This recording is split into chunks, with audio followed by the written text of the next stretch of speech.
दोस्तों बहुत बहुत स्वागत है आप सभी का आपके अपने यूट्यूब चैनल आरजीएस में। और हमेशा की तरह आज भी एक मुद्दे को लेकर के हाजिर हैं जो संबंधित है बोधगया मंदिर अधिनियम 1949 की बात का विरोध हो रहा है जो बोधगया में अवस्थित है। तो ये जो मंदिर देख रहे हैं ये 50 मीटर कहीं कहीं 55 मीटर का ये मंदिर बताया जाता है। और साथ ही साथ ये जो वृक्ष है यहीं पर ऐसा कहा जाता है कि यहीं पर जो है भगवान बुद्ध जी को ज्ञान की प्राप्ति हुई थी। चलिए तो बात करें तो बोधगया स्थित महाबोधि मंदिर ऐसा माना जाता है कि यह वह स्थान है जहाँ पर गौतम बुद्ध को महाबोधि वृक्ष के नीचे ज्ञान की प्राप्ति हुई थी। मंदिर का मूल निर्माण जो है इसने किसने करवाया था तो सम्राट अशोक ने करवाया था। कब करवाया था? 3वीं शताब्दी ईसा पूर्व में करवाया था, जबकि वर्तमान संरचना 5वीं और 6वीं शताब्दी की बताई जा रही है। स्थापत्य विशेषताओं की बात करें तो इसमें 50 मीटर ऊंचा भव्य मंदिर है।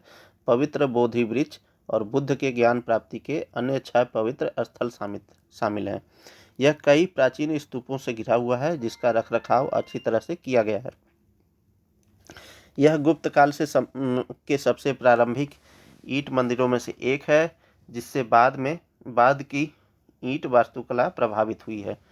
वज्रासन यानी हीरा सिंहासन मूलतः सम्राट अशोक के द्वारा उस स्थान को चिन्हित करने के लिए स्थापित किया गया था जहां बुद्ध ध्यान करते थे, तो वज्रासन बनाया गया था।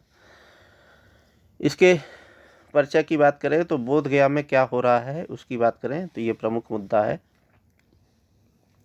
तो बिहार के महाबोधि मंदिर यानी जो बौद्ध धर्म के 4 प्रमुख तीर्थस्थलों में से एक माना जाता है, एक धार्मिक और प्रशासनिक विवाद का केंद्र बन गया है।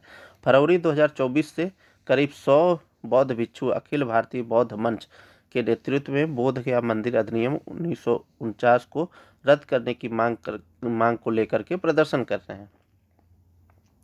यह विवाद धार्मिक स्वायत्तता, संवैधानिक अधिकार, ऐतिहासिक संरक्षण जैसे मुद्दों एवं विषयों से जुड़ा हुआ है, तो आप इससे भी संबंधित देख सकते हैं।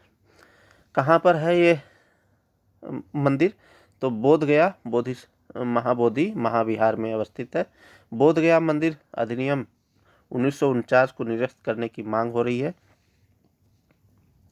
इसमें AIBF यानी बौद्ध जो ये है क्या बोलते हैं जो अखिल भारतीय बौद्ध मंच है यानी AIBF को प्रमुख बौद्ध निकायों का समर्थन प्राप्त है। बिहार सरकार को एक ज्ञापन सौंपा है इन्होंने। और बोधगया बौद्ध धर्म के 4 पवित्र स्थलों में से माना जाता है, जिसमें से तो एक हो गया है ये आपका बोधगया, दूसरा हो गया लुम्बिनी जहाँ गौतम बुद्ध जी का जन्म हुआ था, सारनाथ जो वाराणसी में अवस्थित है, यह जो है यहाँ पर इन्होंने पहला उपदेश दिया था अपना, और कुशीनगर यहाँ पर बुद्ध जी का परिनिर्वाण हुआ था। तो ये 4 प्रमुख स्थल हैं। बौद्ध भिक्षु क्यों कर रहे हैं विरोध उसकी बात करें तो भिक्षुओं का कहना है कि बोधगया मंदिर अधिनियम 1949 में मंदिर का प्रशासनिक नियंत्रण हिंदू बहुल समिति के हाथ में है। अधिनियम के अनुसार मंदिर की प्रबंधन समिति में 8 सदस्य होते हैं, जिसमें से 4 हिंदू और 4 बौद्ध होते हैं, लेकिन जिला मजिस्ट्रेट जो प्रायः हिंदू समुदाय के होते हैं समिति के अध्यक्ष यानी एक्स ऑफिशियो पदेन होते हैं, जिससे निर्णय लेने की शक्ति हिंदुओं को अधिक मिलती है। अब देखिए जो वक्फ बोर्ड है उसमें भी ये प्रावधान करने का प्रस्ताव है कि जो उसमें जो जिला मजिस्ट्रेट होंगे वो जो है सर्वेक्षण का काम करेंगे। साथ ही साथ उसमें जो कुल 22 सदस्य होंगे उसमें 12 जो है गैर मुस्लिम सदस्य होंगे, तो उससे भी आप इसको जोड़ करके देख सकते हैं। इसलिए बौद्ध संगठनों की मांग है कि मंदिर का पूर्ण नियंत्रण बौद्ध समुदाय को मिले, क्योंकि यह बुद्ध स्थल है न कि कोई हिंदू तीर्थ स्थल, तो उनका ये मानना है।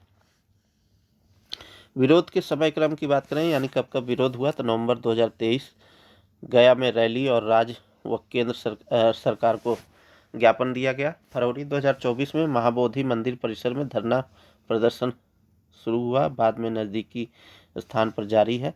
2012 में सुप्रीम कोर्ट में याचिका दाखिल की गई थी जो अब तक लंबित पड़ी हुई है, तो इस पर सुनवाई होना बाकी है। देखते हैं आने वाले समय में क्या फैसला देते हैं। अब देख लेते हैं हम लोग कि बोध गया मंदिर अधिनियम 1949 जिसका विरोध हो रहा है वो है क्या। तो अधिनियम की मुख्य बात करें तो यह अधिनियम मंदिर के प्रशासन और प्रबंधन के लिए बनाया गया था। 8 सदस्यीय समिति का गठन किया गया जिसमें 4 हिंदू सदस्य होते हैं और 4 बौद्ध सदस्य होते हैं। लेकिन इसमें जो जिला मजिस्ट्रेट होते हैं जो कि एक्स ऑफिशियो यानी पदेन अध्यक्ष होते हैं, और ये जो है इनके लिए प्रावधान किया गया था कि ये जो जिला मजिस्ट्रेट होंगे हिंदू होंगे तो वो पदेन अध्यक्ष बनेंगे। चूंकि अध्यक्ष सामान्यतः हिंदू होते हैं इसलिए निर्णय लेने में हिंदू बहुमत का प्रभाव होता है। ये इस अधिनियम के माध्यम से बताया गया था। विवाद क्यों हो रहा है, तो बौद्ध संगठनों का कहना है कि यह बुद्ध का स्थल है न कि हिंदू मंदिर है। उनका दावा है कि दूसरे धर्मों के धार्मिक स्थलों पर ऐसा हस्तक्षेप नहीं होता है, तो बौद्ध मंदिर पर क्यों हो रहा है। वे चाहते हैं कि अधिनियम को रद्द या संशोधित कर पूर्ण नियंत्रण बौद्ध समुदाय को दिया जाए। इसके प्रमुख ऐतिहासिक तथ्य की बात करें तो 3री शताब्दी ईसा पूर्व में सम्राट अशोक ने यहाँ महाबोधि मंदिर बनवाया था और बोधि वृक्ष की पूजा की थी। 629 ईस्वी में चीनी यात्री भेनसांग हर्षवर्धन के समय यहाँ पर आया था और यहाँ यात्रा की और इसे बौद्ध स्थल बताया था।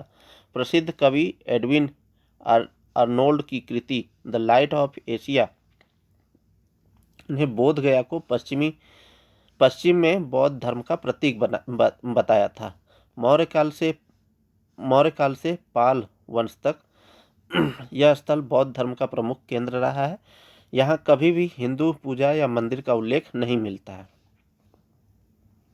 पहले भी उठ चुकी है ऐसी मांग, तो वर्षों से बौद्ध संगठन इस अधिनियम को रद्द करने की मांग कर रहे हैं।